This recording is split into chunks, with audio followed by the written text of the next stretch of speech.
Sophie Durocher. Passionnée, cultivée, rigoureuse. Elle n'est jamais à court d'arguments. Pour savoir et comprendre, Sophie Durocher. La nouvelle est sortie. Aujourd'hui, on a appris que Véronique Cloutier reprenait du service. Elle va, cette année, animer à nouveau les Gémeaux. Ça va être en septembre de cette année. Et pour elle, ça va être la 10e fois. Qu'est-ce que ça t'inspire, Marc Boilard? D'abord, bonjour, comment vas-tu? Excuse-moi, je sais pas ce que j'ai aujourd'hui. Je dis pas bonjour au monde. Ça me dérange pas. Bonjour, on s'est dit bonjour Marc tantôt. Boilard. Oui, on se dit bonjour exact. hors onde. Et donc voilà. là, on se dit bonjour en onde. Grand plaisir de te voir à nouveau, comme d'habitude. Ouais. Moi, plein d'affaires, je veux dire. Sur les galas en général, le gala Gémeaux peut-être en particulier, etc. Donc, 40e anniversaire des Gémeaux, 10e participation de Véronique. Après, quand même, 2 très belles prestations de Pierre Yvelard. Donc, Très belle? moi, je trouve. Ah ouais. Ah non, bon? t'as pas aimé? Moi, je trouve ça un peu poète-poète, là. OK, mais quand même, en tout cas. C'était pas mauvais, là, mais moi, j'ai c'était pas trouvé ça flamboyant. OK, mais c'est pas nécessairement le seul critère. Ça fait que je trouve qu'il avait fait une livraison fort intéressante, mais peu importe, Véronique Cloutier a fait ses preuves 1 fois, 2 fois, 10 fois, et elle amène dans le Soleil, c'est ça qui est intéressant, la nouvelle est sortie partout, mais il y a juste Richard Terrien dans le Soleil qui a fait une entrevue qui a été plus, si tu veux, longuement relatée. En profondeur. Ouais, puis c'est bien intéressant ce que Véronique dit, puis je suis pas surpris venant d'elle, c'est-à-dire, on pourrait dire que c'est l'animatrice / productrice qui a plus les pieds sur terre, qui assume ce qu'on appelle la culture populaire, ce qui est la télé en général, en passant. Tu sais, c'est très, très drôle, les beaux dimanches, là, dans le temps. Je me souviens que ma mère disait, comment ça se fait que c'est si plate à TV le dimanche soir, quand tout le monde est devant son écran? Sagesse populaire. Tout à coup, tout le monde en parle est arrivé il y a 18 ans. Ouais. Puis ça crée un rendez-vous le dimanche. Qui aurait cru? Je pense que ça fait même 20 ans, tout le monde en parle. Mais bon, je suis pas de Mais tu vois ce que je veux dire? C'est parce que j'ai un verre à la maison, parce que tu sais, quand tu vas, tout le monde en parle, Oui. ils donnent un verre de vin. Oui. Puis j'en ai un, puis c'est marqué TLMEP 20. Fait que j'imagine que ça fait 20 ans, parce que Martineau, quand il Non, était là la c'est que dernière toi, fois... te connaissant, ils ont servi un 20 onces. Ah c'est pas non, pareil. c'est pas ça, parce que c'était pas moi, c'était Martineau. Fait qu'ils ont peut-être servi un 20 onces à Martineau. C'est encore drôle. Mais alors, tout ça pour dire que ce que j'aime de l'article, c'est qu'elle dit beaucoup, elle se cache pas des conflits qu'il y a à l'interne, qui ont été publiés un peu partout. Ça fait des années, parce que avant c'était seulement Fabienne Larouche qui avait des soucis avec les différentes catégories ou la façon de voter aux Gémeaux, puis plein d'autres producteurs se sont Sophie Lorrain, entre autres. Sophie Lorrain et Alexis Durand-Bro. Donc, il y en a beaucoup maintenant. Et écoute, ça coûte extrêmement cher. Oui. Inscrire une émission, même inscrire un comédien, une comédienne.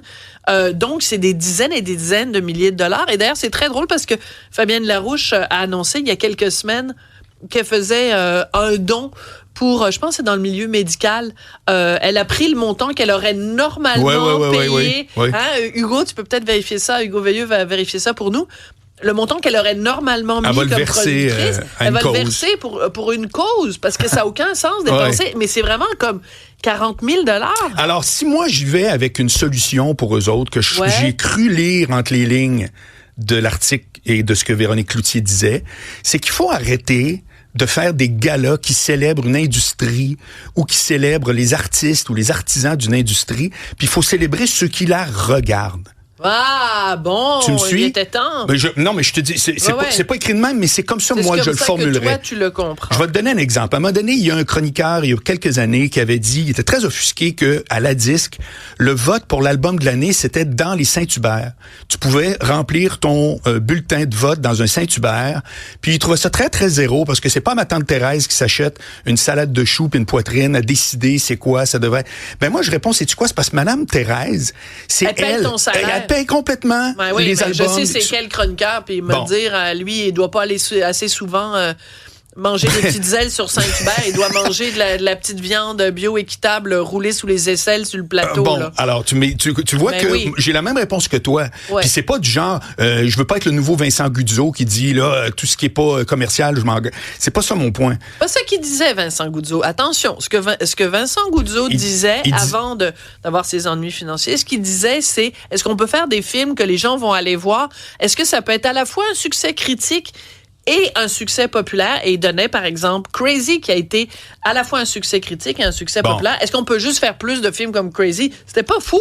Même Xavier Dolan lui avait donné raison. Ce qui est dit, si on fait une parenthèse, Vincent Gouzeau Cinéma, c'est qu'il faut faire des films en partie pour ceux qui vont aller les voir. Mais là, ça me semble être la base non, pas seulement, Sophie, je suis désolé. Non, attends un instant. Non, en partie, moi, je suis d'accord. Voilà. En partie. Parce que ça ne peut pas être que pour tes petits amis dans un festival de Varlo-Carlasie dans le fin fond de la Hongrie. Mais ça prend une fois de temps en temps un risque, ça s'appelle le mot risque, sur un premier Xavier Dolan qui donne Xavier Dolan.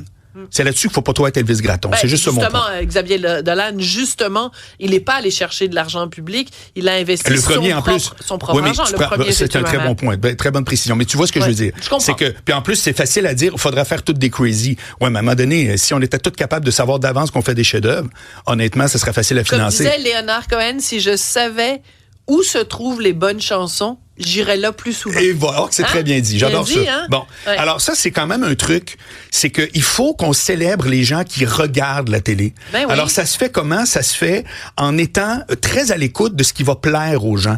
Tu sais, c'est comme en musique. T'as le groupe Kiss qui a fait 30 ans de tournée en disant, c'est pas compliqué, on fait les tunes que les gens veulent entendre. Ouais. Puis après ça, t'as l'autre groupe qui regarde la terre en T-shirt puis en se disant, aujourd'hui, c'est ça qu'on fait. C'est notre nouvel album. Toi, t'as acheté des billets pour aller les voir parce qu'ils ont une toune.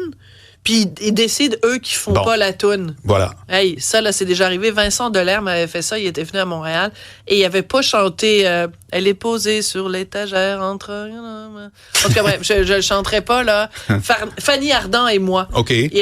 Tout le monde avait acheté des billets au Franco, genre, pour aller entendre Vincent Delerme chanter Fanny Ardant, puis il a décidé qu'il faisait pas Fanny Ardant. J'espère que c'est lui puis que je suis pas en train de tenir des propos diffamatoires, mais il me semble que c'est ça. C'est pas très diffamatoire. Il me semble que c'est ça. Mais revenons un instant. Moi, j'ai le plus grand respect pour la culture populaire. Après t'avoir cité Léonard Cohen, je vais te citer René Lévesque qui disait « Je me méfie des gens qui disent aimer le peuple, mais qui n'aiment rien de ce qui plaît au peuple. » Voilà, c'est très Donc, que surtout, a fortiori, quand tu es une télévision publique, ben, tu dois représenter tous les Canadiens. Ça s'appelle Radio-Canada. Au prix que ça nous coûte, faut représenter tous les Canadiens. Et moi, j'avais l'impression, des fois, au Gala des Gémeaux, que c'était des gens de l'industrie qui se faisaient un petit party entre eux, avec des petites références. Oui. Hey, on est-tu bon, on est-tu beau? Puis, pour ça, je te dis qu'il n'y a pas de honte à dire qu'on va célébrer les gens qui la regardent. Voilà. Et au passage, bien entendu, ça vient avec les gens qui la font. Je veux souligner un autre truc aussi, c'est que dans cette période où on entend parler tout azimut que la culture est sous-financée, etc. La crise. Je dis pas que c'est faux, hein? Oui. Mais il reste que dans ces moments-là, souvent, il y a un dégraissage qui se fait aussi qu'on veut pas voir. C'est-à-dire que je suis pas surpris que tout à coup, ce soit Véronique Cloutier. Je suis pas surpris que Véronique ait ce discours-là où est-ce qu'elle veut devenir beaucoup plus rassembleuse des différents. Parce que l'argent se fait rare. Puis à ce moment-là, ben, il y a des solutions qui sont de retourner vers ce qui est la télé. Des valeurs qui est sûres. Un média populaire, je le répète. C'est un média populaire. Ça fait partie beaucoup plus que bien des affaires de la culture. On se souvient des émissions qu'on écoutait quand on était jeunes. Absolument. Ça nous a liés. Moi, mes voisins, les Vargas, là, c'était des Chiliens qui venaient d'arriver. Pourquoi on a été exactement... On regardait les mêmes émissions de télé, on jouait au Cowboy Boom Boom. Voilà. Ça fait que c'est très rassembleur, ces affaires. Mais moi, j'aimerais ça aussi t'entendre de façon générale. Prenons un pas de recul, pas juste sur le gala des Gémeaux lui-même, mais sur la pertinence des galas. Tu sais, les gens mettent leurs belles robes. Non, c'est pas vrai, ils mettent pas des belles robes. Les gens s'habillent supposément bien, ils se mettent chic et tout ça pour remettre des trophées. Fait que c'est petit numéro musical, petite scénette enregistrée. Après ça, on remet un trophée. La personne, elle monte sur scène, elle dit merci. Après ça, un petit numéro musical. La personne monte sur scène, on remet un trophée. Moi, je pense que ça, là, en termes d'offres télévisuelles, il me semble que ça a fait son temps. Je pense pas que ça fait de son temps. Non? Non, je crois vraiment pas. Je pense même qu'il y a un engouement hallucinant pour le tapis rouge, que moi me rejoint 0%, mais qui existe et qui a tout à fait sa place. C'est-à-dire, c'est notre petit moment Hollywood. On n'oublie pas. Ben, faisons le tapis rouge puis laissons faire le gala. Ben, ça, tu vois, ça pourrait se faire. Ça s'appelle un défilé de mode en passant. On ça existe demande déjà. juste aux gens de bien s'habiller puis on leur demande, mais qui t'habille aujourd'hui? Et qui t'aimerait qu'il gagne le trophée? Sache une chose, c'est qu'à l'interne, pour avoir plein d'amis qui travaillent notamment en humour, c'est jamais l'affaire, ça fait jamais l'affaire de personne, un gars-là, à l'interne. Mais c'est pas une raison pour pas le faire. Que ça chiale, à un moment donné, il faut que tu fasses avec. Véronique Cloutier le dit très bien dans l'article, on réunira pas tout le monde. Ça fait qu'est-ce que les formules peuvent être réinventées? Oui et non. Faut faire attention. Des fois, on veut tout réinventer, puis c'est pas nécessairement mieux. Moi, je te dis juste qu'à partir du moment où, de la direction artistique à la production, le réalisateur, l'animatrice, si tout le monde se dit, cette année, on fête ceux qui nous regardent, je te jure que ce que tu parles, là, ça va s'installer tout seul. Parce que c'est toute part des intentions. Moi, toujours. Les seuls galas que j'aime, c'est quand Ricky Gervais animait les Golden Globes et il fessait, mais vraiment, il fessait. Il y avait même des faces longues, hein? Les gens étaient pas contents dans la salle. Mon Dieu, que c'était drôle. Ce gars-là avait un front tout le tour de la tête. C'était très, très, très, très drôle. Oui. Ça passe à l'histoire. Et voilà. Et Louis-José Hood, une coupe de gala de la disque, quand même. Il a été très bon. Très mémorable. Et Véronique Cloutier, moi, je trouve que c'est une fille absolument... top. Extraordinaire. Elle mérite son succès. Te rappelles-tu quand Guillaume Lemaitre-Vierge était venu l'interrompre en plein milieu du gala? Imperturbable. C'est-à-dire qu'elle avait réussi à retomber sur ses pattes. Le fruit, évidemment, de tant d'années de métier. Donc, elle est parfaitement à sa place. Et écoute, c'est une fille qui est née devant une télé, puis elle était dans la... Non, c'est pas juste un bon choix. C'est comme je te dis, c'est que d'après moi, elle va avoir une influence réelle sur ce que les Gémeaux devraient devenir. Espérons-le. Donc, au mois de septembre, on va regarder ça ou pas. Peut-être ce soir-là, je vais me faire venir du Saint-Hubert Tiens donc, puis pour tu vas honorer voter? La petite Madame Thérèse dont on parlait tout à l'heure. J'adore le Saint-Hubert. Quoique maintenant, ça a été vendu à des intérêts ontariens. Ça me tente moins. Merci beaucoup, Marc Boilard. Merci à Hugo. Merci à Jean-Philippe. Merci à vous et on se retrouve demain. Une autre vision de l'actualité.